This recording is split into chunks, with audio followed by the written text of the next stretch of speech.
সামাওয়াতি রিজকান লাকুম, আমি আল্লাহ পাক রব্বুল আলামিন জমিন দান করলাম, জমিনের ভিতরে চাষবাস করবা। এই জমিনের ভিতরে চাষ করার জন্য পানি লাগবে।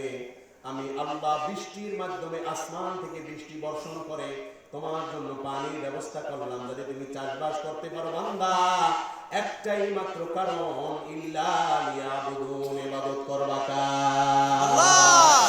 আর সূরার ভিতরে আল্লাহ পাক রব্বুল আলামিন বললেন, আর রহমান আল্লামাল কুরআন। আল্লাহু আকবার। আল্লাহ পাক রব্বুল আলামিন বললেন, আমি রহমান। আল্লাহ রহমান কেন বললেন? বলে আমি যে রহমান, আমি যে দয়ালু। এই দয়ালু এক নম্বর পরিচয় হলো বান্দা।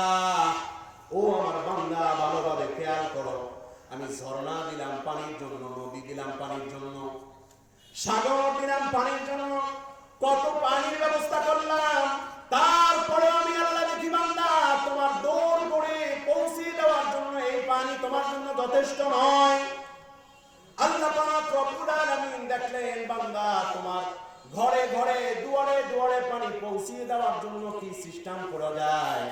আল্লাহ পাক রব্বুল আলামিন আসমানের ভিতরে এমন একটা সাজনি সাজাইলেন যে বান্দার কাছে এক সময় এক সিজনে যে সময় আল্লাহ চাইবেন সেই সময় সিটা সিটা বৃষ্টি দিয়া আল্লাহ যেন বান্দার দৌড় গোড়ায় পানি পৌঁছিয়ে দিতে পারে। আল্লাহ পাক রব্বুল আলামিন বলে, বান্দা এত কিছু করলাম কেন? কেন করলাম? ইল্লা লিয়াবুদুন,